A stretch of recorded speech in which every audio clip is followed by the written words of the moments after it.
Welcome back, my family. Before we jump into today's horror stories, don't forget to like, subscribe, and share this video with your friends and family. Your comments and likes really help YouTube push our video and show you even more stories. I'd also love to know, where are you watching from and what time is it there? Drop your answers and suggestions in the comments, and who knows, I might give you a shout out in the next video. Thank you for being here and for all your amazing support. I worked at Glenview Financial Services, a beige tower filled with cubicles, spreadsheets, and the smell of stale coffee. Most days were dull, which is why the first strange calendar invite caught my attention. Mandatory final performance, Auditorium B1. Time, 11 p.m. I thought it was a prank. We didn't even have an auditorium, just a cafeteria and a couple of conference rooms. I deleted the invite and went back to my reports. The next night, another invite popped up. Same time, same title. My coworkers glanced at their screens, muttered about odd spam, and brushed it off. But I noticed something. No one removed it. The invite was locked in their calendars, impossible to delete. At 10:50 p.m., when the office had thinned out to just me and a janitor humming down the hall, my screen flashed a reminder. Event begins in 10 minutes. Attendance required. My mouse froze. I couldn't close it. The whole system locked until I clicked accept. So I did. The elevators should have been off by that hour, but when I pressed the button, one opened immediately. Inside, the panel had a button I'd never seen, B1. Against my better judgment, I pressed it. The elevator dropped smoothly, too smoothly, and stopped with a soft ding. The doors opened into a narrow hallway with red carpeting. At the end, double doors stood open, spilling faint yellow light. A small brass sign beside them read, Auditorium. I should have left. But curiosity, no, obligation, pulled me in. The auditorium was vast, much larger than the building could have possibly held. Rows upon rows of seats stretched into the darkness. Everyone was filled with people. My co-workers. There was Kelly from accounting, arms folded. Jason from IT, tapping his knee. Even my manager, Linda, sat stiffly in the second row. All of them stared forward, unblinking. On stage stood a desk, identical to mine upstairs. The same monitor, the same dent in the side panel where I'd kicked it once out of frustration. A single chair waited. My name glowed on the giant projection screen above the stage. Performance, Daniel Miller. I froze. The audience didn't blink. Someone coughed, dry and deliberate. I felt my legs moving without permission. I walked to the stage and sat at the desk. The monitor came alive with the same client data I'd been working on earlier. A clock on the wall started ticking. I had no choice. I began typing. The room was dead silent except for the clack of my keyboard. The audience didn't cheer, didn't nod. They only watched. My fingers flew faster, driven by a panic I couldn't explain. If I slowed down, the silence seemed to thicken, pressing in like a warning. After what felt like an hour, I whispered, "Am I done?" The clock ticked louder. The screen flashed red. Incomplete. Continue. My throat went dry.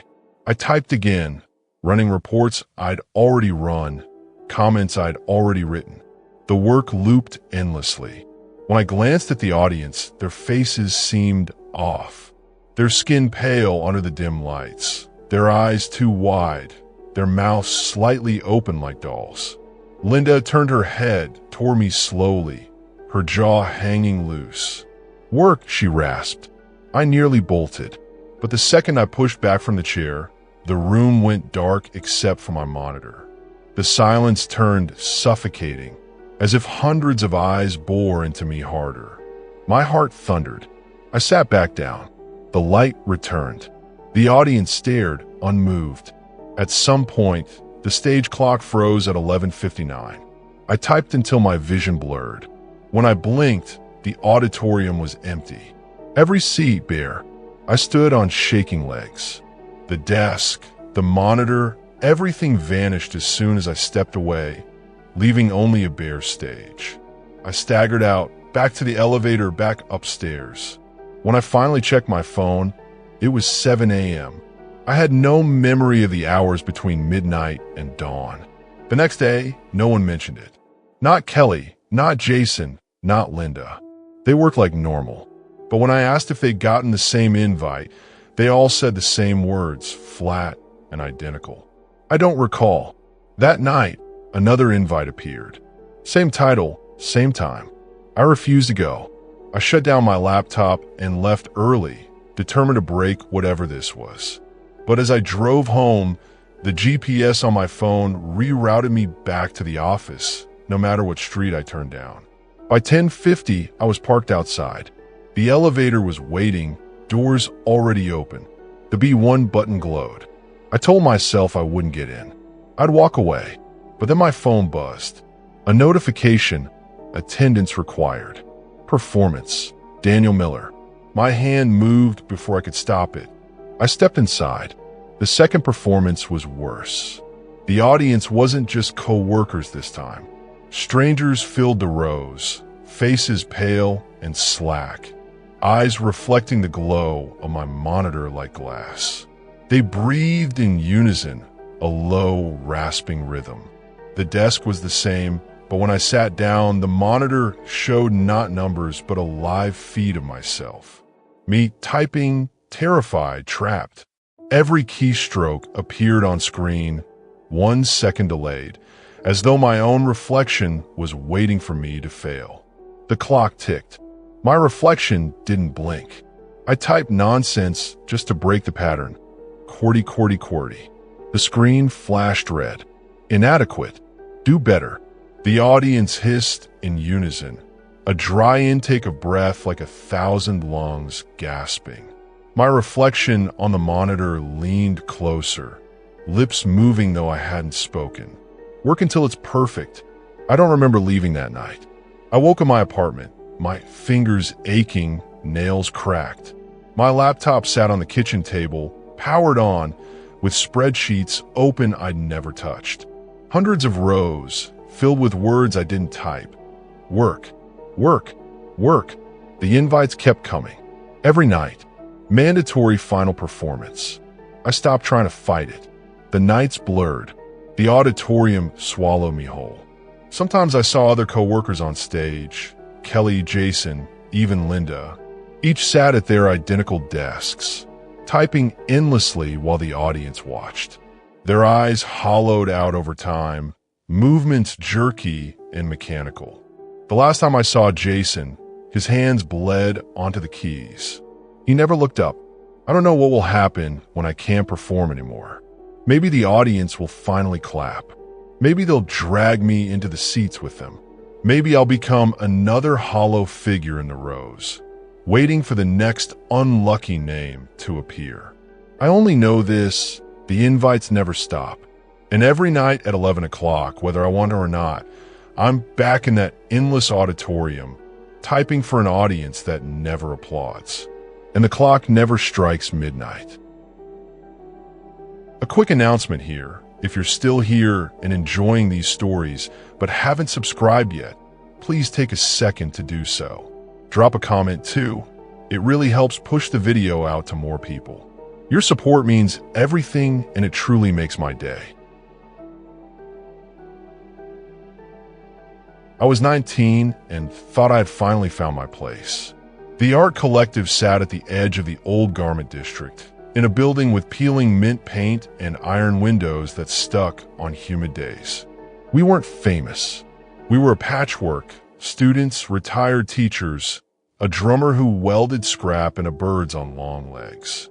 I did anything that needed doing, priming walls, labeling pieces, sweeping sawdust, making coffee so strong you could taste the metal of the kettle. He started as a helper from a neighboring space. That's Ryan. Our coordinator said one afternoon, like it was the most ordinary thing. He's offering to help with the install. Be nice. Ryan looked like a page torn clean out of a casting book and then left in the rain. Pale, soft blonde hair, he kept pushing behind his ears. A white shirt buttoned to the throat, even when it was hot.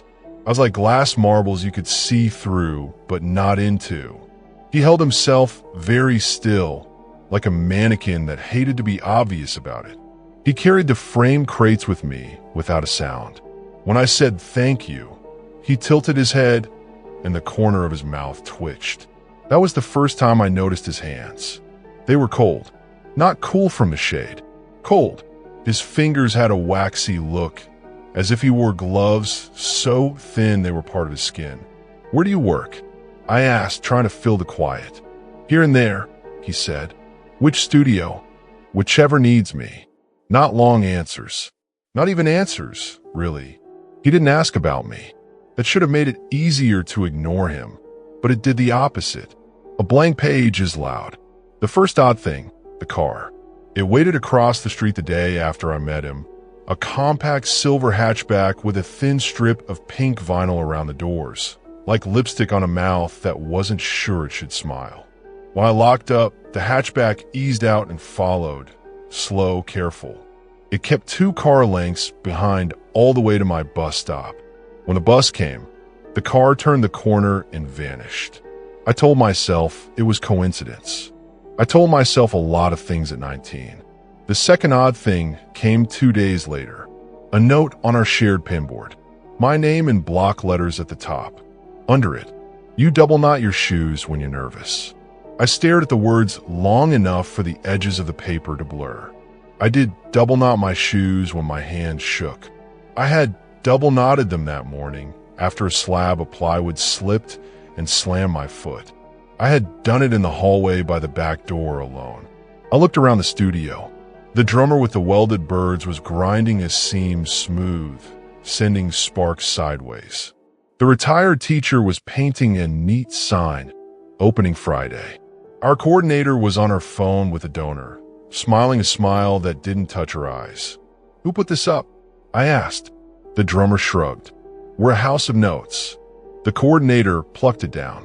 "Ignore it. People think they're clever." She crumpled it and tossed in the bin, where it opened itself again, white against the black liner. I left it there. I didn't like the idea of touching it, like touching a slug. When I went out that night, the silver hatchback with the pink trim idled a little ways up the block. Its lights were off. The window was half down. Smoke, or maybe just breath in the cold, white curled out. The driver's face was in shadow. I went back inside, said I'd forgotten my wallet, and took the long way around, cutting through an alley that smelled like damp cardboard. I walked fast. The hatchback appeared at the far end, headlights off, rolling like a thought you can't stop having.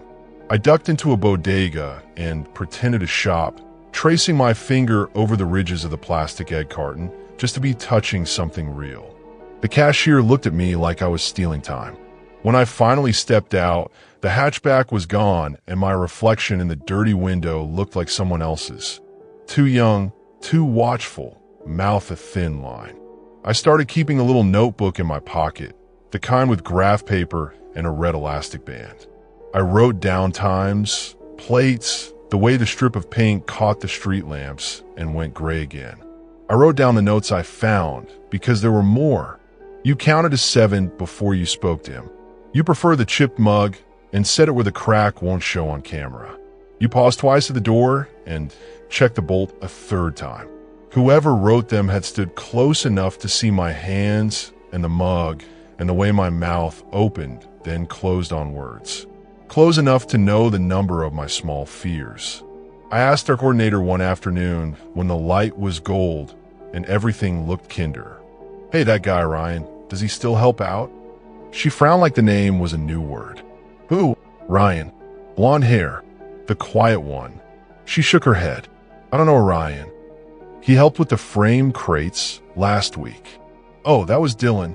She smiled. "But his hair is black, and he's not quiet. He talked my ear off about gesso." I pictured Dylan, black hair, loud laugh, rings on all fingers. "Not Ryan." "No," I said. "Not Dylan." She looked at me like I was breaking a rule by insisting on someone she didn't remember. "We have a lot of helpers," she said. Try not to get stuck on one. That night, I stayed late to photograph the new installation. When I was done, the building was breathing its nighttime noises, pipes ticking, a far elevator complaining, a door somewhere yawning open and then thinking better of it. I turned the lock, pocketed the key, and felt a cool air on the back of my neck. Not a draft, a shape. "Do you need a ride?" a voice asked. I jumped hard enough to hit my elbow on the doorframe. He stood on the sidewalk like he had always been there. White shirt, hair a dull halo in the streetlight. Hands at his sides, fingers straight, as if he had to remember to let them hang. "I'm fine," I said. "The buses are irregular," he said. "I like to walk. It's not safe. I'll risk it." He smiled. His teeth were very small. "You already do." I stepped off the curb. He matched my pace. Not beside me. 2 steps behind, where I could feel him the way you feel a storm, not by looking, but by how your skin tells you something's coming. He walked me to the bus. He did not get on. The hatchback with the pink trim turned the corner, unhurried as a tide, and passed the stop slow enough for me to see that there was no one behind the wheel. I told myself a story so I could sleep. He was some guy with a bad crush and worse social skills. The car had tinted glass and a camera rig that made the driver look like darkness. The notes were pranks. The cold hands were the building's bad heating. I stacked these explanations like planks over a gap and walked across them. They bent and creaked. I didn't look down. The day of the opening, the gallery filled with people in black coats and bright shoes. Wine in plastic cups. Laughter with its chin lifted. The drummer's birds cast long, stick-legged shadows. Children wove between them like cats. I was on door duty, smiling so much my face tingled. Ryan came in without being seen. He was suddenly there, a shape that resolved from the edge of my vision. "Congratulations," he said. "For what?" "Trusting your hands," he said. "Your hands know before you do." Something like a shiver ran down my arm and into my palm, as if my hand had heard its name. His gaze dropped to my laces. I had double knotted them. "I have to take tickets," I said, even though we didn't sell any. He looked over my shoulder at the people, the birds, the sign that said "Thank you to our supporters." He didn't look at me again. When I blinked, he was at the back, and when I blinked again, he was gone, though no one had opened the door. There was another note in my coat pocket when I finally put on to head home, late and tired and full of a sick gladness that the night had gone okay. The paper was folded 8 perfect times, so it made a neat square. When I unfolded it, it lay flat without a crease, like it had never been folded at all. "You will look for me and find me when you worry your left thumb until it hurts." I looked down. My left thumb had a small crescent mark where my nail had dragged skin. I didn't go home. Not then. I walked to the diner 2 blocks over, the one that never closed. I took a booth facing the door and ordered pancakes at midnight like a cliche, because cliches are kind of safety. While I ate, the door opened and closed, opened and closed. The bell made its little silvery sound. No one with a white shirt came in. No car with lipstick trim slid past the window. I let the pancakes go cold and sat with the syrup bottle between my hands like a talisman. When I did go home, the hallway lights were out on my floor, and someone had propped the heavy stair door open with a brick. The air smelled faintly like wet wool. My apartment door had a new scratch across it, an arc from knob to jamb, thin and precise, as if someone had traced the idea of a key. Inside, everything was where I had left it. The fig by the window drooped like a sad green flag. My shoes sat by the mat, the laces tied in an ordinary knot, not double, as if to prove to me that I had not been watched tying them. I slept and dreamed of stairs that never met the floor. The next day, I asked around the other studios for a man named Ryan. The printmaking co-op shrugged. The dance space said their night manager was a woman who kept peppermint tea in a blue tin. The welding shop said no one by that name had volunteered there, and could I please not leave notes on their door because they had found one and it was weird. I hadn't left anything. On my way back, the hatchback with the pink trim followed and didn't follow.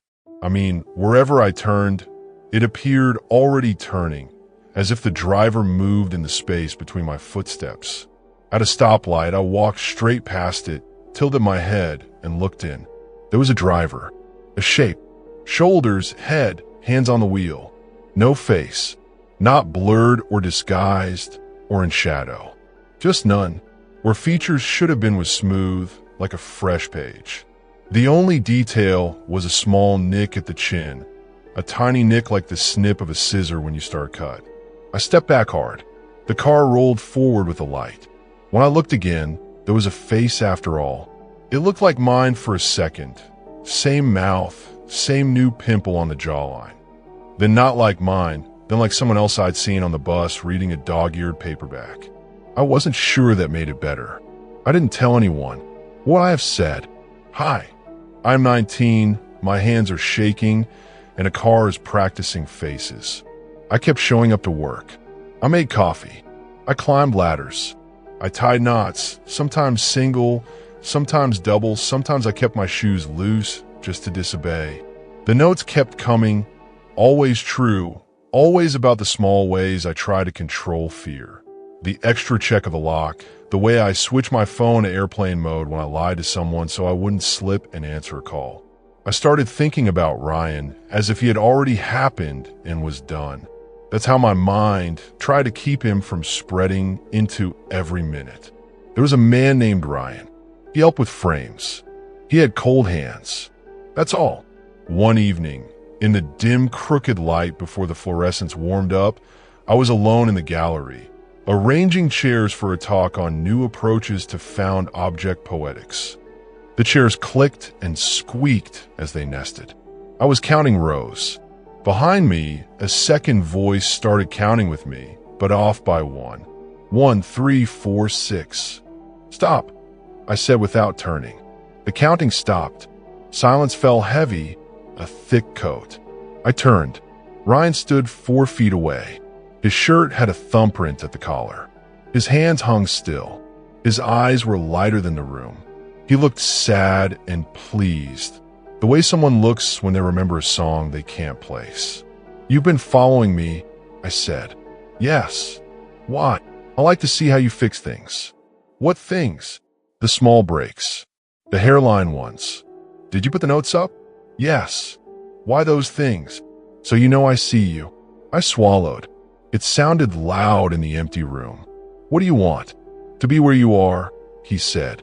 Because you're real. He said it like the word hurt his mouth. I felt something in me step back, slow, careful, to the inner door that locks even when the outer one is open. Are you real? I asked. I meant it to be clever, to take the wind out of him. It didn't. He brightened like a child praised. I'm what I do, he said. I follow. I notice. I keep you in the frame. He lifted a hand then, and it was like he had dipped it in winter and brought winter into the room. He reached toward my face, not fast, not threatening, as if to brush hair out of my eyes. His fingers hovered an inch from my cheek. I could see the fine pattern of ridges on his fingertips, an etched maze. I felt cold not on my skin, but behind it, the outline of where touch would be if he moved another inch. I said, don't. He stopped. He lowered his hand. He smiled small. Okay. He turned like a page. He walked down the row of chairs and into the back hall. I followed 2 steps and stopped because the cold went with him and then faded, and it felt wrong to chase the empty.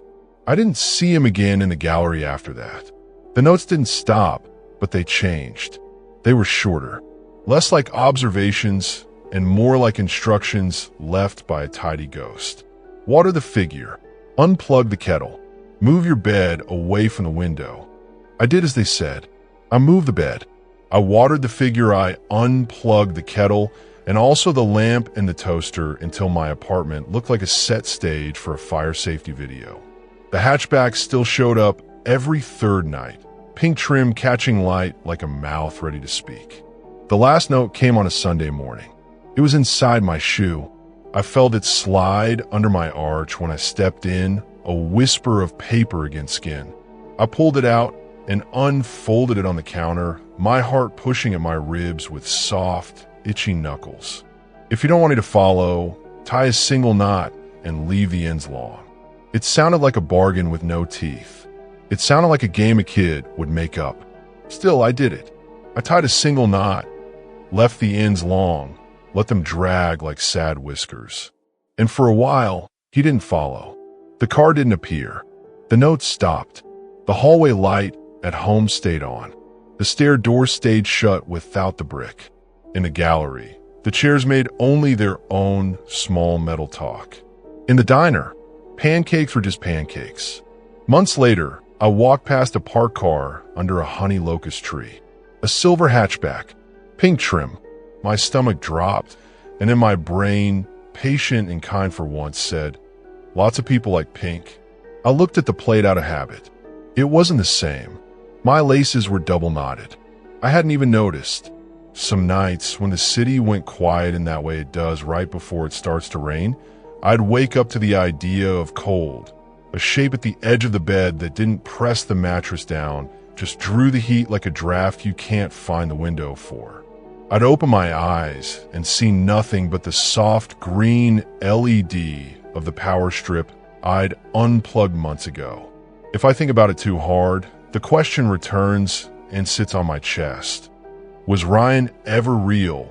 Or did I give an empty place a name and a face and a pair of waxy hands so I could pretend I understood it?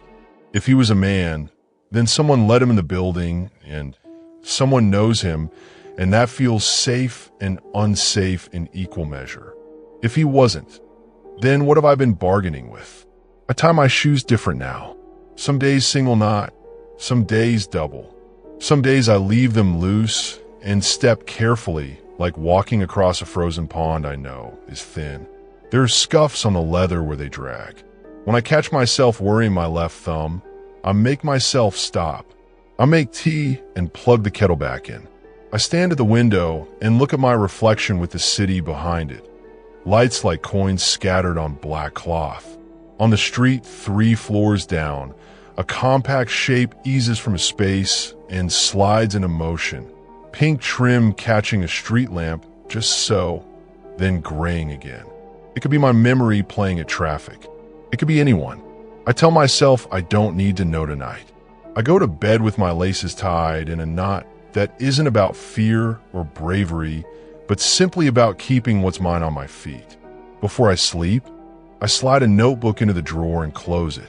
It's the graph paper one with the red elastic band, edges soft for my thumb. Inside it, a final line I wrote in neat letters on a night I wanted my future self to listen. You are real. He is only what he does. Do less of him.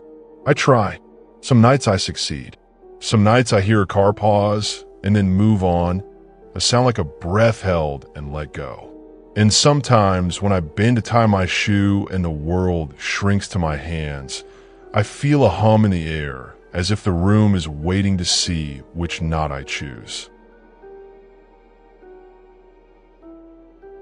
I work at Vexton Analytics, the kind of place where the walls are beige, the lights never stop humming, and the dashboards are always red until someone like me sacrifices another night to make them green. My shift ran late, and I thought I was alone when I first saw him. It was nearly 11 at night. Conference room should have been dark, but as I passed, the door clicked open and a man stepped out. He was tall, narrow, with a suit the color of ash. His name badge read simply, Heron. You're still on the April churn set, he said without greeting. I nodded. The model keeps flagging anomalies. You framed it wrong, he said flatly. Start again. Baseline and raw. And comment like a person who expects to be read. Then he tapped my monitor twice with fingers that made a dry, papery sound and walked away down the aisle of empty cubicles. I opened the directory as soon as he was gone. No Heron. Not in the org chart. Not in HR's portal. My manager was Victoria, not this stranger. Still, his words rang in my head. Out of spite, Or maybe fear. I rebuilt the set from raw data. At 4 in the morning, the model clicked. The red cells turned green. Out of curiosity, I emailed Heron@vexton.com. It bounced back. On impulse, I typed night.manager@vexton.com. The system auto-completed. I hit send. Minutes later, a reply appeared. Received. You could do better. H. The next night, he returned. No footsteps, no warning. Just there, leaning over my desk. You aligned your slides to the template, he said. Not to sense. I asked who he reported to. He tilted his head like a bird. You work for the work, he said. The rest is distraction. I pressed harder. HR didn't know him. He wasn't in the system. Why doesn't anyone else see you? I asked. They're not awake enough to, he said simply. That night, I noticed something else. The far end of the floor hummed with typing, though I could see every desk was empty. On Friday, he told me to follow. Against my better judgment, I did. He led me down a stairwell that smelled of mop water to a sub-level marked archive. The door opened without a key. Inside was an office. Not ours, but a mirror of it. Endless rows of desks, glowing monitors, and people typing with glassy focus. They wore cardigans, sneakers, the same half-finished mugs as any other worker. But none of them looked up. Their fingers moved, never pausing, as though the act itself was the work. Who are they? I whispered. Staff, Heron said. Where the work goes when the day refuses it. He pointed me to an empty chair. A monitor flicked alive, showing my dashboard, my notes. The keyboard bore the same scratch under J as the one on my desk upstairs. You've already submitted this, I said weakly. It's not done, he said. It's never done. Sit. I sat. I typed. Time bent. Minutes and hours lost shape. Every time my fingers paused, the silence felt dangerous. When I finally pushed back, trembling, the wall clock read 12:12. My phone said 3:41 a.m.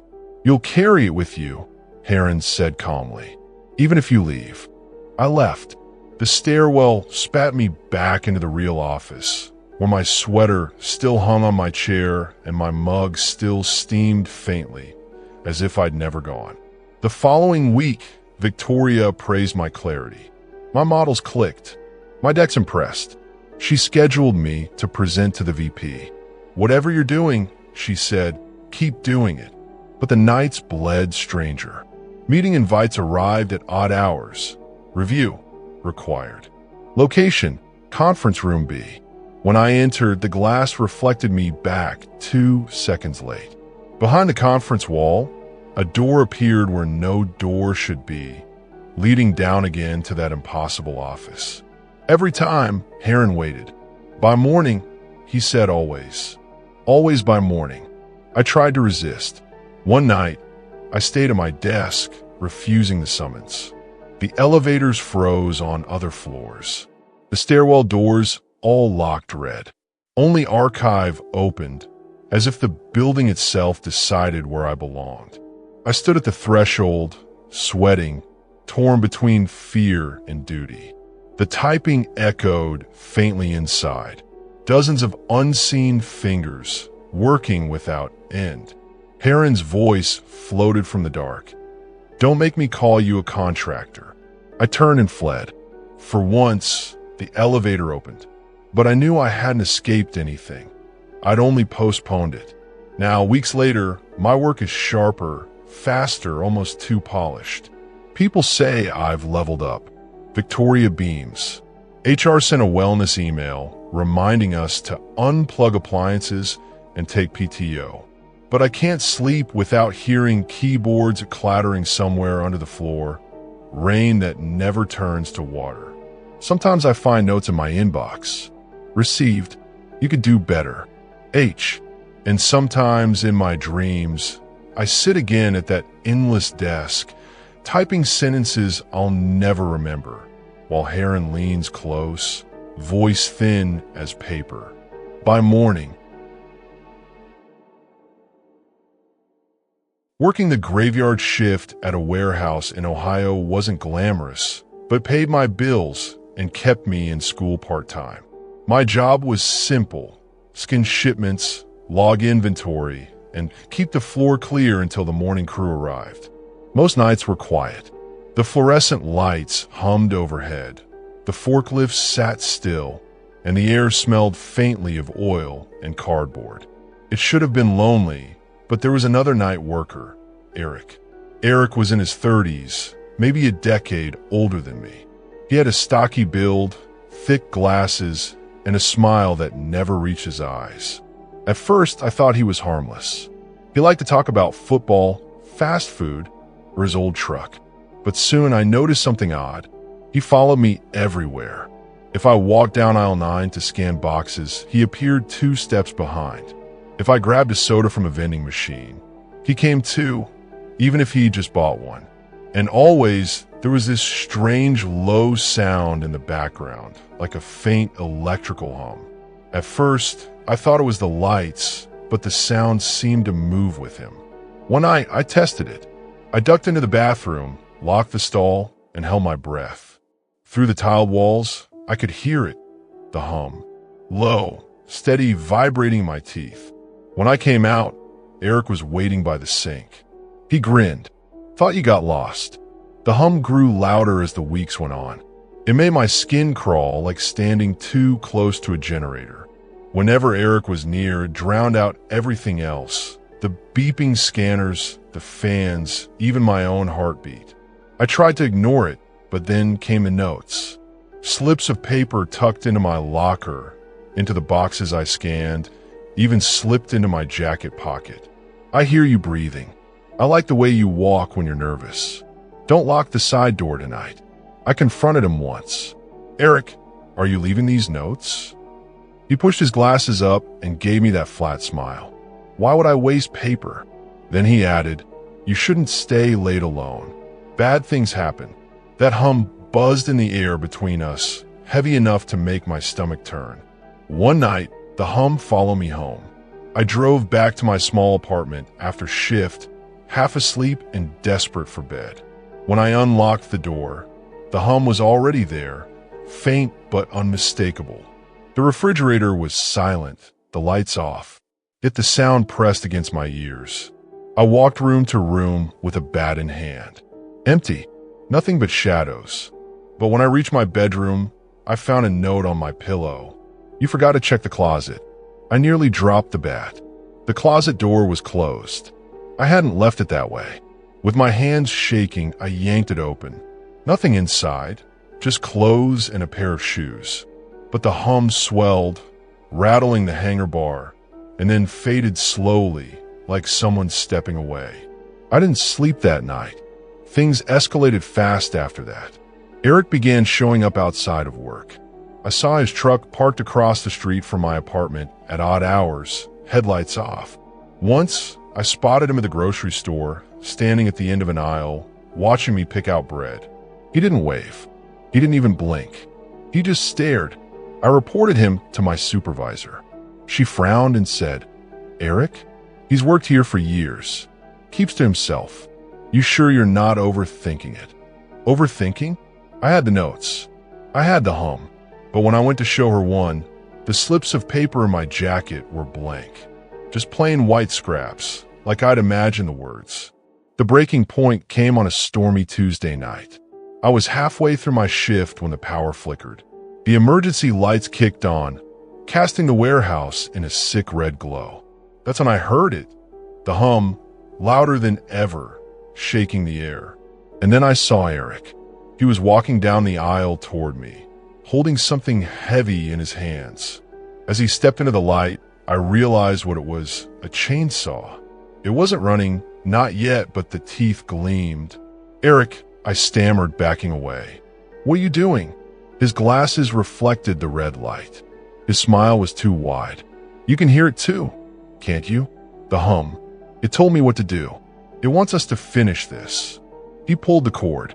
The chainsaw sputtered to life, roaring over the hum, but somehow blending with it, vibrating in my chest. He advanced, step by step, the blade twitching in his grip. I bolted. My boots slammed against the concrete as I sprinted between aisles. Boxes toppled behind me. The hum grew louder, as if the whole warehouse was alive and cheering him on. I reached the emergency exit, shoved it open, and ran into the rain. My truck was parked on the far side of the lot. I could hear the chainsaws roar echoing behind me. Closer, closer. I dove into the cab, locked the doors, and turned the key. The engine coughed, stalled, then finally roared to life. Headlights cut through the rain. In the rearview mirror, I saw him. Eric stood at the exit, chainsaw hanging limp in his hand, rain soaking his shirt. He didn't chase me. He just stood there, watching, while the hum rolled out across the lot like thunder. I never went back. I quit the next day, didn't even pick up my last check. I moved 2 towns over, switched numbers, blocked everyone from Glenview. But the hum followed. Some nights, lying in bed, I hear it faintly beneath the buzz of my old fan. A low, steady vibration that makes my teeth ache. Once, I woke to find a note on my kitchen counter. I'll see you again when the hum decides. The paper was blank the next morning. Now I live in fear of silence, because silence is when the hum is loudest. And silence is when I know Eric, or whatever's speaking through him, isn't finished with me. When I first started working in HR at Lawson Manufacturing, I thought I had lucked out. The pay was decent, the benefits were solid, and my boss, Daniel Carter, seemed like the kind of leader everyone wished for. Calm, thoughtful, and meticulous. Daniel had a way of making you feel seen. He remembered birthdays, asked about your weekend, and always had a little story about his kids. He talked about his daughter learning to drive, his son's little league games, his wife's obsession with Sunday yard sales. We bonded over parenting stories. I had a niece I adored, and he always chuckled when I compared her antics to his daughter's. Teenagers, he'd sigh with mock exhaustion. They'll be the death of us. It felt normal, comforting even, until it didn't. One Friday, Daniel invited me into his office to share a photo of his son hitting a home run. But when he slid his phone across the desk, the screen was blank. No picture, just a black screen. He laughed it off. Guess it didn't load. Then he quickly slipped the phone back into his pocket. I didn't think much of it until Monday when I mentioned it to Kelly from payroll. Hey, have you met Daniel's kids? He talks about them all the time. Kelly frowned. Daniel? He doesn't have kids. He's single. I laughed, waiting for the punchline, but she just stared at me. I've known him for 10 years, she said. No wife, no children. He lives alone in that old colonial on Birch Street. My stomach dropped. Maybe she was mistaken. But when I asked a few more coworkers, they all said the same thing. Daniel Carter lived alone. Always had. So why had he been telling me bedtime stories of a family that didn't exist? I started paying closer attention.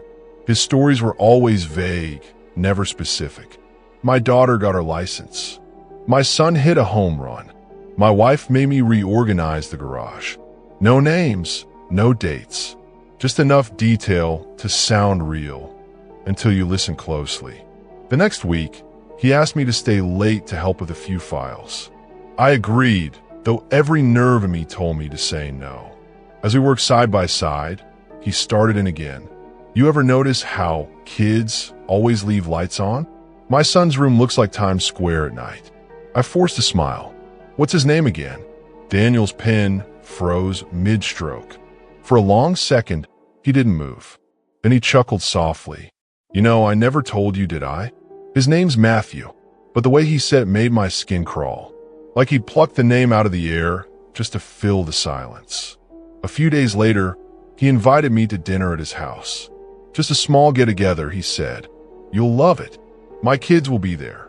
Every part of me screamed not to go, but politeness and fear of offending my boss pushed me into agreeing.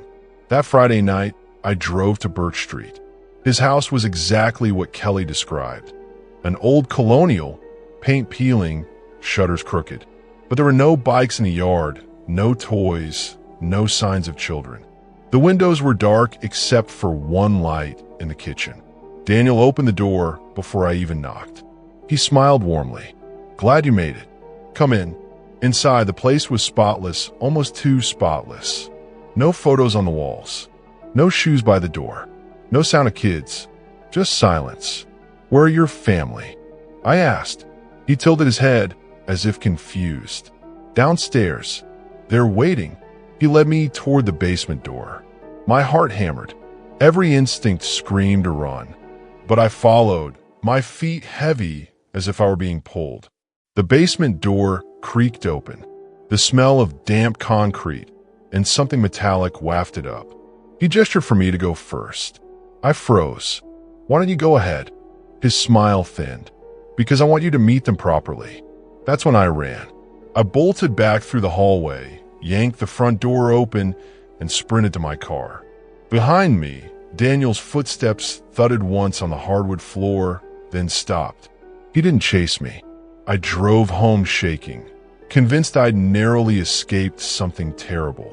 The next morning, I told myself I was being dramatic. Maybe his kids had been out.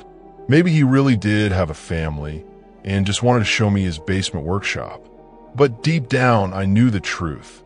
Daniel Carter didn't have a family. He never had. I quit Lawson Manufacturing 2 weeks later. I never told anyone the full story, just said I needed a change. But Daniel didn't stop. Emails started arriving from untraceable accounts. "You forgot to say goodnight to Matthew. My daughter misses you already. We saved you a seat in the basement." I moved apartments. I changed numbers. Still, notes slipped under my door. "Family is forever." The worst came one night at 3 a.m. I woke to the sound of someone breathing in my living room. I grabbed a bat and crept out, but the room was empty, except for a picture frame on my coffee table. Inside it was a photo of me, smiling awkwardly at work, with Daniel standing behind me, his hand on my shoulder. Neither of us had ever posed for that picture. Now I live in constant fear. I check the locks 3 times before bed. I avoid basements. And sometimes, late at night, I hear footsteps pacing above my ceiling, even though I live on the top floor. I don't know what Daniel is. A liar? A stalker? Something worse, pretending to be human? But I know this. He wants me to be part of his family. And one day, I'm afraid I'll wake up in that basement, seated at a table set for children who never existed, smiling at me with empty faces while Daniel whispers, "Now we're complete." When you work in a big office long enough, people stop being people. They're just extensions of their cubicles. The guy who sneezes too loud, the woman who microwaves fish, the intern with nervous laughter. Everyone's so caught up in their own deadlines and coffee breaks that you barely notice the humans behind the nameplates. That's why no one noticed Julie was dead. Julie sat 3 rows over from me, close enough to see her ponytail bob when she typed, far enough that we never spoke more than a polite good morning. She was quiet, the kind of person who slid into meetings, sat in the corner, and never raised her voice. If you asked me to describe her, all I could have said was small frame, pale skin, always wore cardigans. It was a Tuesday when it happened. I came in late, juggling my coffee, and saw Julie at her desk, head slightly tilted toward her monitor, fingers curled on the keyboard. Nothing unusual, except she never moved. At first, I didn't think twice. Lots of people freeze up, staring at numbers until their brain restarts. But by noon, she hadn't shifted. Not to sip water, not to scratch her arm, not to blink. Around 1 o'clock, I walked past her desk on the way to the printer. Her screen was still open to a half-finished email. My stomach dropped when I noticed her lips, slightly parted, skin already losing its pink. Her eyes were glassy, fixed on the glowing screen. Julie had died at her desk. I panicked, rushed to my manager, Linda. She followed me back, heels clicking on the tile. But when we reached Julie's cubicle, Linda frowned. "She looks fine," she said. "Probably just tired." I shook my head. "She's not moving. I think she's—" Linda waved me off. "Don't overreact. I'll check later. For now, we've got the quarterly call in 10 minutes. And just like that, she walked away. I stood there, staring at Julie's still form, waiting for someone else to notice. But the office buzzed on, emails flying, phones ringing. A couple of people glanced her way, but shrugged. No one cared. The day bled into evening. At 5 o'clock, people packed up, laughing about dinner plans, brushing right past her cubicle. Her body sat slumped, head tilted slightly forward, eyes frozen on the glow of her screen. It was almost midnight before security finally noticed during rounds. The paramedics came, zipped her in a black bag, and wheeled her out the service elevator. No one cried. No one asked what happened. HR sent an email the next morning. "We regret to inform you that our colleague Julie passed away unexpectedly yesterday. Please keep her family in your thoughts. Counseling services are available through our benefits portal." That was it. The office went back to normal shockingly fast. By the following Monday, someone new was already sitting at Julie's desk, unpacking pens into the drawers. But I couldn't shake it. I kept seeing her glassy eyes in my head. I kept thinking, she died sitting 3 rows away, and not a single person noticed for an entire workday. What kind of place was this? Then the email started. The first came a week after she died. Subject line, draft. The sender, Julie. I froze. It had to be a mistake. An auto-send. Something from IT. But when I opened it, my blood ran cold. "Why didn't you help me?" That was it. One sentence. I slammed my laptop shut. My hands were shaking. I barely slept that night. The next day, another email arrived. "You walked past me. You saw me. You knew." I told myself it was a cruel prank. Someone hacked her account. But when I went to IT, the guy looked at me like I was crazy. "Julie's account was disabled," he said. "No one's logged in. No one can." I showed him the emails. He frowned. "They don't exist in our system. It's like they were never sent." That night, I dreamed of Julie. She sat at her desk, the glow of her monitor lighting her face. But her eyes turned toward me, following me down the aisle as I tried to walk away. Her lips parted, and in a rasping whisper, she said, "You should have helped me." I woke up drenched in sweat. The whispers started next. At first, faint. When I stayed late in the office, I'd hear soft breaths between the cubicles, like someone mumbling behind the partition. Once, while refilling my coffee, I swore I heard my name hissed, low and urgent. "Mark." I spun around. No one there. Just the flicker of the break room light and the stale coffee smell. A week later, I found a sticky note on my desk in shaky handwriting. "Why did you let me sit there so long?" I checked the handwriting against old notes in the recycling bin. It was hers. The whispers grew bolder. During meetings, I'd hear her voice threaded through the PowerPoint drones. "You ignored me." When I typed emails, words would appear in the drafts without me touching the keys. "You watched me rot." My coworkers acted like nothing was wrong, like they couldn't hear her. But sometimes I caught them staring blankly at their screens, eyes too wide, skin too pale, the same way she looked before they carried her body out. It was as if Julie was bleeding into everyone. One night, determined to end it, I stayed late. The office was empty, humming with that lonely fluorescent buzz. I walked to her old cubicle. The new hire had gone home, leaving the desk neat. But when I sat down, the monitor flickered to life on its own. The half-finished email Julie had been typing the day she died filled the screen. "Hi, Linda.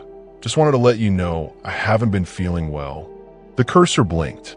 Slowly, new words typed themselves, letter by letter. And no one cared. I stumbled back. The screen went black. In the reflection, I saw her. Julie, standing behind me, eyes glassy, mouth hanging open.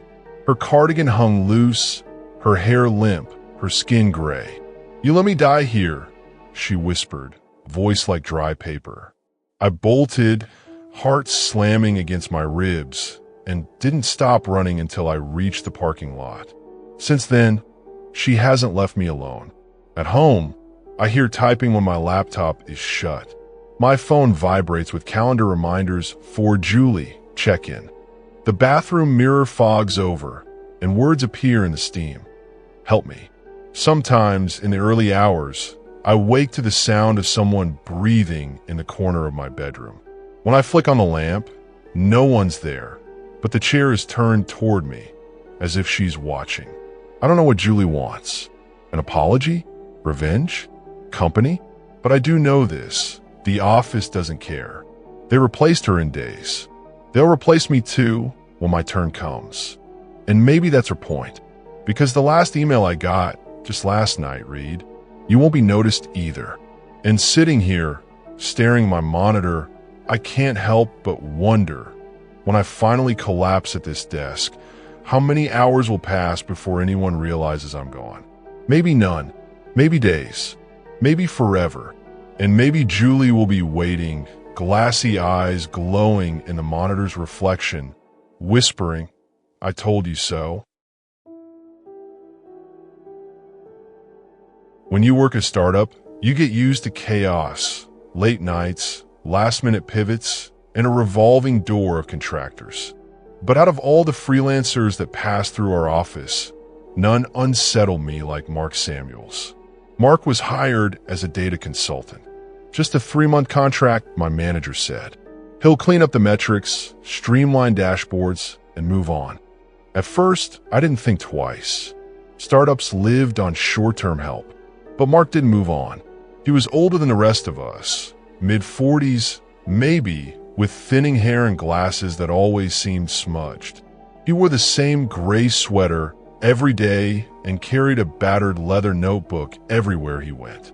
While the rest of us typed on laptops, Mark scribbled constantly with a dull pencil, flipping page after page as if afraid to lose a single detail. What bothered me most wasn't his appearance. It was his attention. Mark watched people. Not casually, not in the background, intensely. If you laughed at a meme, his pencil scratched. If you shifted in your chair, his eyes tracked you and his hand jotted something down. Once I caught him staring at me as I chewed my pen cap. When our eyes met, he smiled faintly, as if pleased to have caught me in the act. "Taking notes." I joked nervously. "Always," he said. Then, without breaking eye contact, he wrote something in his notebook. At first, the team laughed it off. "That's just Mark," Kelly from design said. "He's quirky." But his notebook started creeping into everything. During stand-ups, he'd recite people's daily routines with unnerving accuracy. Sarah checked her email at 9:07 yesterday, but didn't answer until 9:23. He'd say, "Jason refilled his water bottle 3 times. Linda left for the restroom twice during calls." Everyone would chuckle uncomfortably, waiting for him to grin and admit it was a joke. He never did. He just scribbled again, adding to the endless notes. By the 4th month, he should have been gone. His contract ended, yet he still showed up every morning at 8 o'clock sharp. When I asked HR about it, they shrugged. "We haven't processed his termination yet. No harm in letting him help out a little longer." But Mark wasn't helping. He wasn't updating dashboards or fixing data streams anymore. He was watching. I started testing him. I leave a paperclip in the middle of my desk, slightly bent, just to see. The next morning, I find a note on my keyboard in neat handwriting. "You prefer paperclips bent at 15 degrees. Another time, I deliberately hummed the wrong notes to a song. Later that day, Mark passed my desk and muttered, "Off key today," sharp by half a step. Then he smiled and walked on. One night, working late, I left my desk to grab coffee. When I returned, his notebook was sitting open on my chair. I froze.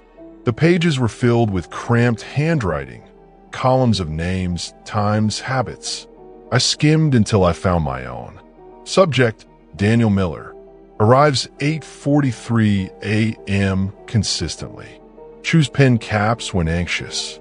Looks at monitor reflection instead of camera during Zoom calls. Double checks door lock before leaving.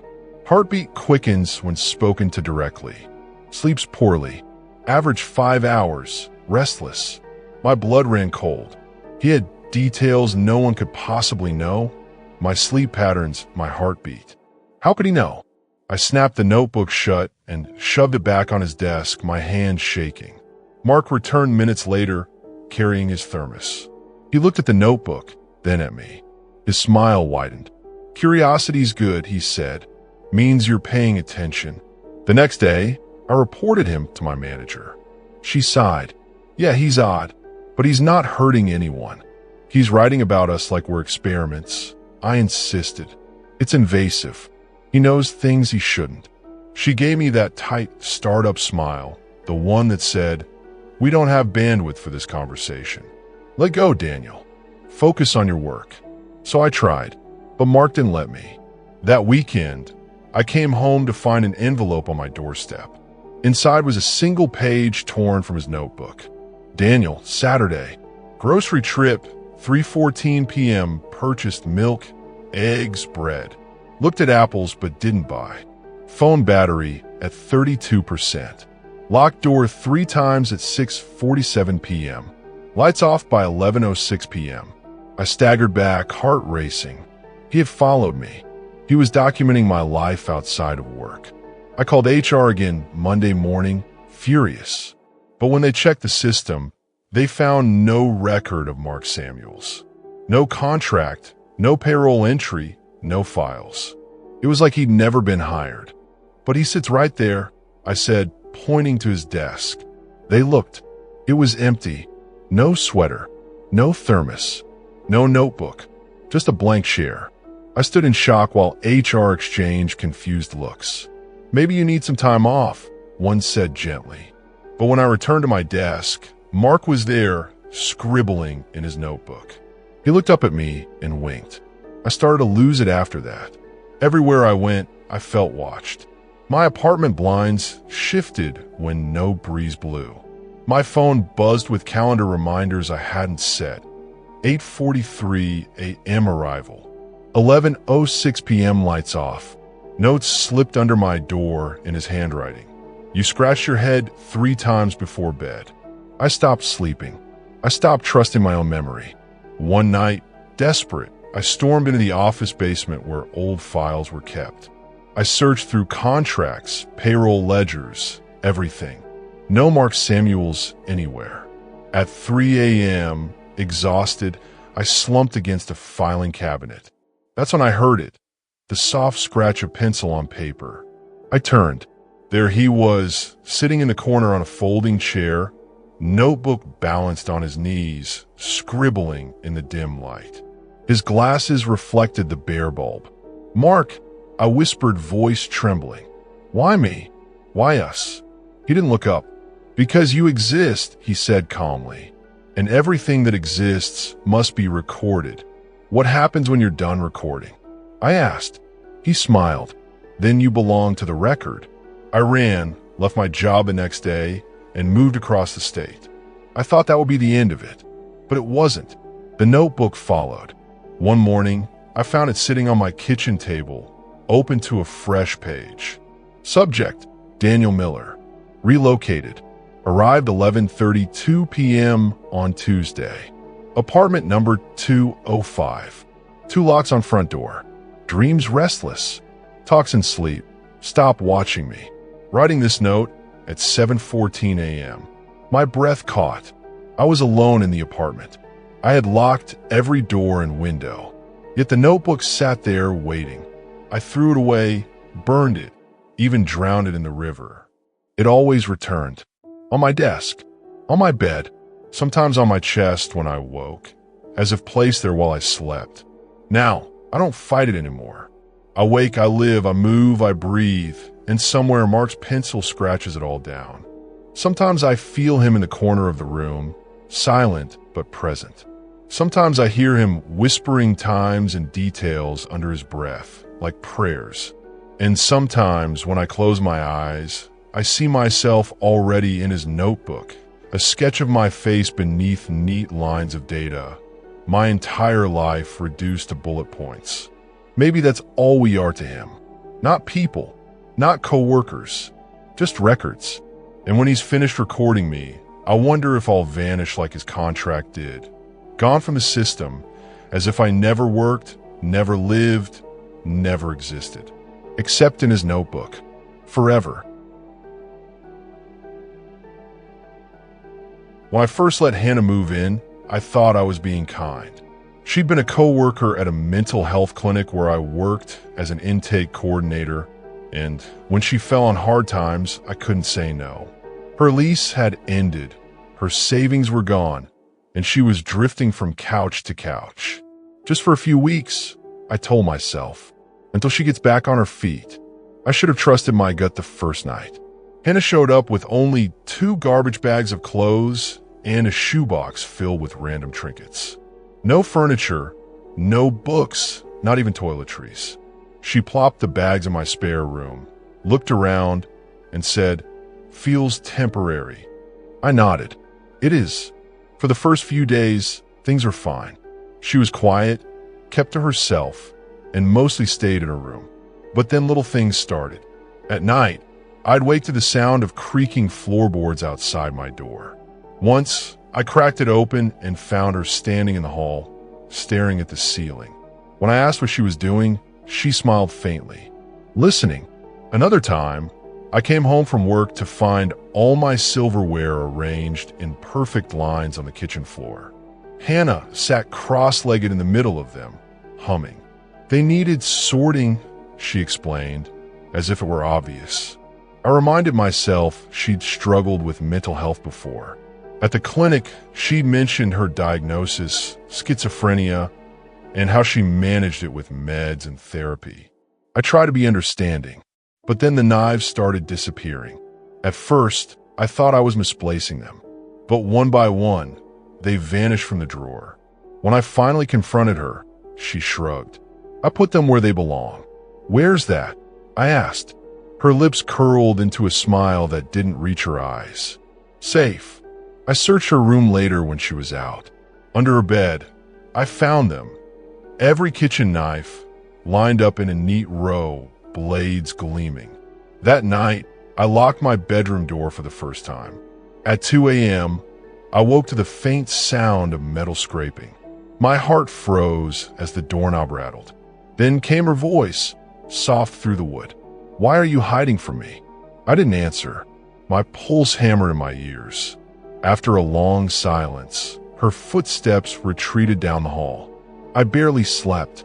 The next morning, she acted normal, frying eggs in the pan as if nothing had happened. "You should keep your door open," she said casually. "It's friendlier." I forced a smile, grabbed coffee, and left for work without eating. Things escalated quickly after that. One night, I woke to find her standing at the foot of my bed. The door was still locked. I swear it was, but somehow she was inside. She held a knife loosely at her side, her face blank. I bolted upright. "Hannah, what are you doing?" She tilted her head. "You twitch in your sleep. I was making sure you weren't seizing." I stared at the knife. "Put it down." After a pause, she set it gently on my dresser and walked out without another word. I didn't sleep at all after that. The next day, I told her she had to leave. I tried to be kind, offered to help her find another place, even suggested a shelter. But her expression hardened. "You don't mean that," she said flatly. "I do, Hannah. I think it's best." Her eyes narrowed. "You'll regret this." She moved out a week later, leaving nothing behind. No goodbye, no explanation. Just gone. For a while, I felt relief. The apartment was quiet again. I could breathe, but it didn't last. 2 months later, I woke at 3 a.m. to the smell of smoke. I rushed to the window and saw flames licking up the side of my building. Sirens wailed in the distance. We evacuated into the freezing night, the building groaning as fire tore through it. No one was hurt, but my apartment was ruined. The fire chief pulled me aside later.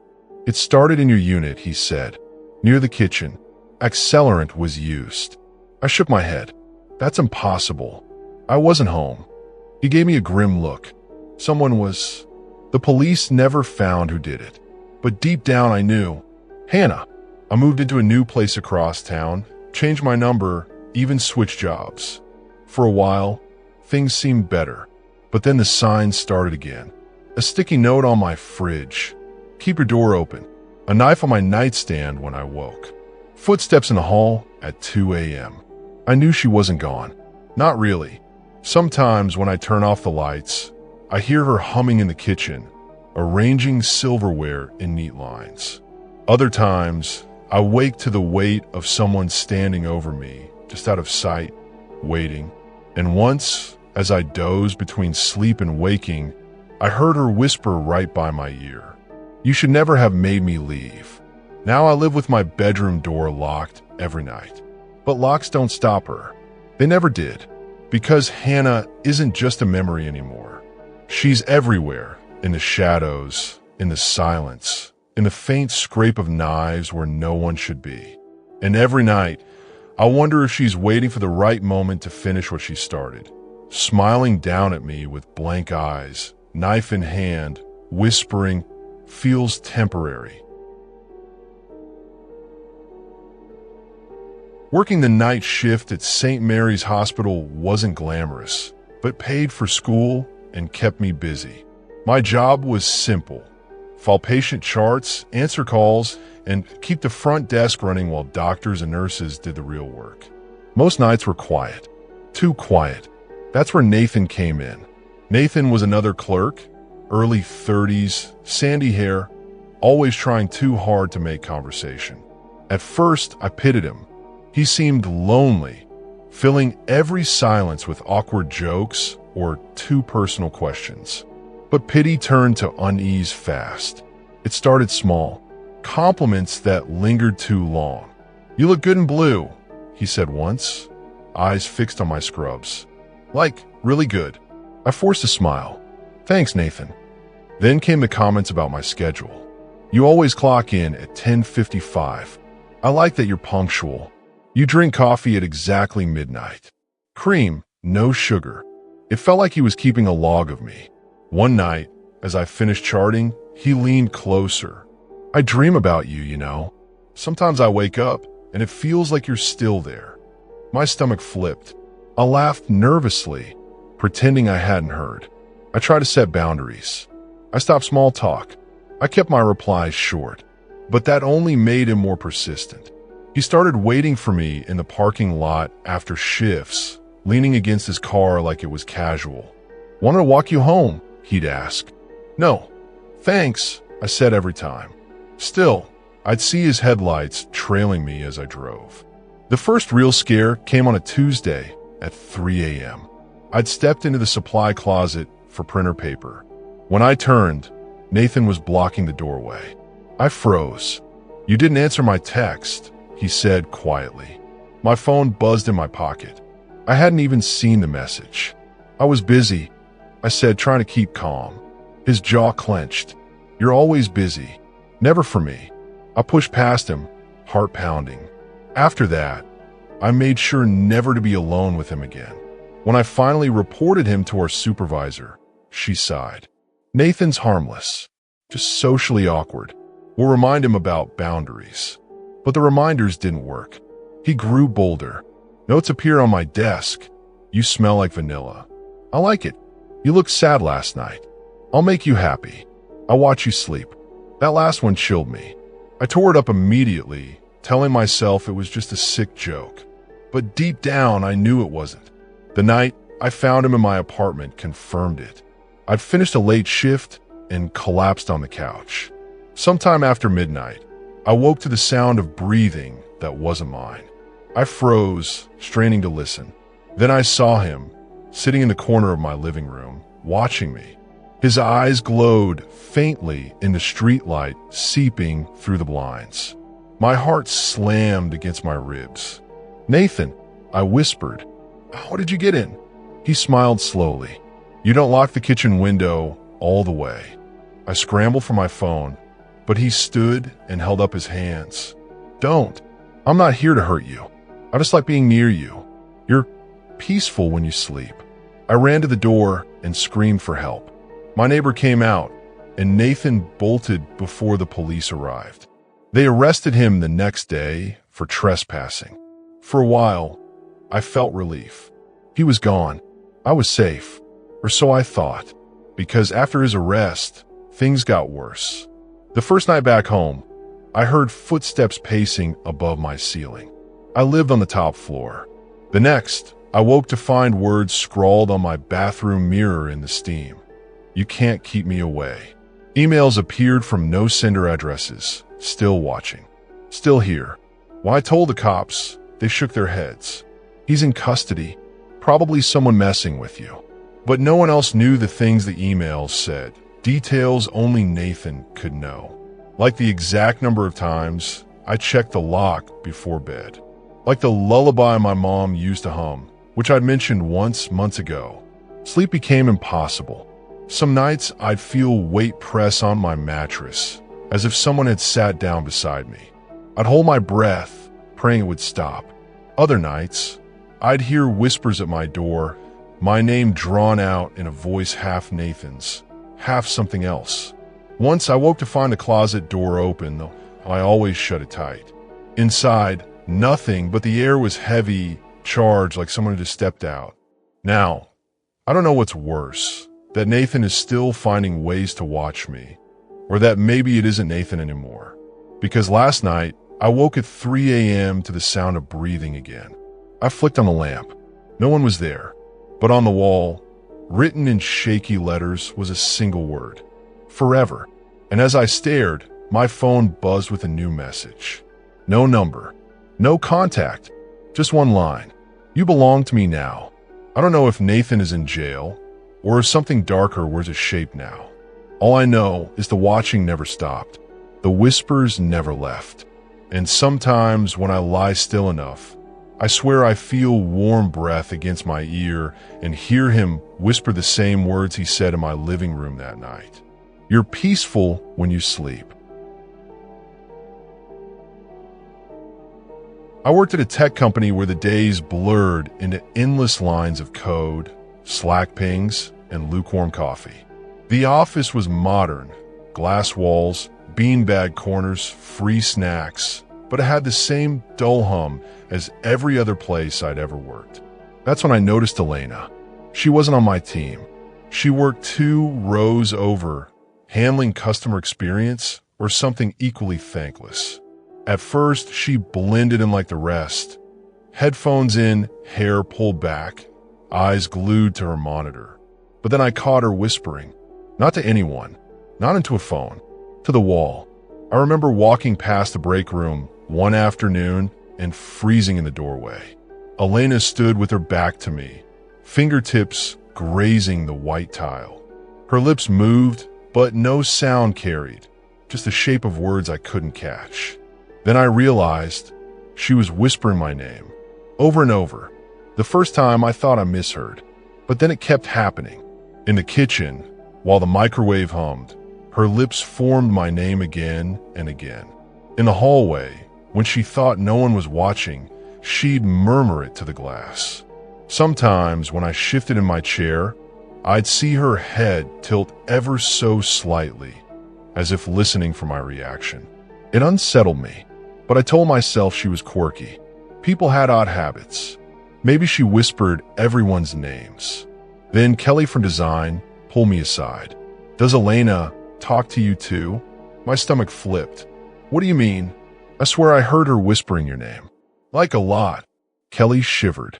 It creeped me out, so it wasn't in my head. One day, I confronted Elena. I caught her in the break room, murmuring to the refrigerator door. "Elena," I said sharply, "are you saying my name?" She turned, startled, eyes wide. Then she smiled too quickly. "Oh, sorry. I talk to myself. Helps me think." "You were saying my name?" I pressed. Her smile didn't falter, but her eyes darkened. Well, maybe I just like the sound of it. After that, escalated. She started showing up outside my routines. If I left for lunch, she was suddenly in line behind me. If I stayed late, she lingered 2 desks over, whispering softly, staring at her screen, but never typing. At night, I check my work email and find blank drafts. No sender, no subject, just my name typed again and again in the body. I told my manager. He frowned. Elena's quiet. Are you sure you're not overthinking this? Overthinking. Always that word. Then she quit. Just like that. No goodbye. No explanation. One day her desk was empty. Her chair tucked in. Her monitor dark. HR said she'd resigned. Left no forwarding address. Relief flooded me. Finally, I could breathe. For a week, things are normal. Until the whispers followed me home. It started with faint murmurs outside my apartment door. At first, I thought it was neighbors. But when I pressed my ear to the wood, I heard it clearly. Elena's voice whispering my name. I swung the door open. The hallway was empty. The next night, the whispers came again. This time, closer. From my bedroom wall, I pressed my palm to the plaster. Cold. Still. But her voice slipped through like smoke. Daniel. Daniel. I barely slept. One morning, I found a sticky note on my fridge. Just my name, written in shaky letters. I lived alone. The locks hadn't been broken. I installed new deadbolts, bought cameras, even moved the bed away from the wall. But none of it mattered. The whispers always found me. Sometimes they came from events, hissing my name in the hum of the AC. Sometimes from the shower steam, curling words on the glass. Once, they came from inside my phone speaker, faint beneath a static call that never connected. Always her voice. Always my name. I tried to convince myself it was stress, that my brain was replaying her obsession. But then I saw her. It was late, around 2 a.m. I couldn't sleep, so I went for a drive. The streets were empty, lights flickering on wet pavement. At a red light, I glanced in the rearview mirror. She stood across the street under a lamppost, hair hanging limp, head tilted, staring at my car. By the time I turned around, she was gone. The encounters grew closer. One night, I woke to the sound of breathing right outside my door. I froze, staring at the shadow, stretching across the gap of light at the bottom. Then came the whisper, her voice low and drawn out. Daniel, open up. I stayed perfectly still until dawn. When I checked the footage from my door camera, the recording was corrupted. Just static, except faintly beneath the hiss, my name repeated on a loop. I moved. New apartment, new locks, new number. I didn't tell anyone where I went. For weeks, it was quiet. I started to believe I'd escaped. But obsession doesn't vanish. It follows. The first sign came in the laundry room. I bent to switch clothes and found a slip of paper tucked in my pocket. Just one word, Daniel. Then the whispers returned, seeping through the walls of my new bedroom. You can't hide. I'm still here. Daniel. Now, I live in constant dread. I don't bring friends over. I barely sleep, because every time I close my eyes, I see her standing at the foot of my bed, lips moving soundlessly until my name spills into the air. Sometimes, I hear her outside my window, even on the 10th floor, whispering against the glass. And last night, I woke to the softest breath by my ear, her voice so close it made my skin crawl. Say my name back. I didn't. I couldn't. Because deep down, I know the moment I whisper it, just once I'll never stop. And neither will she.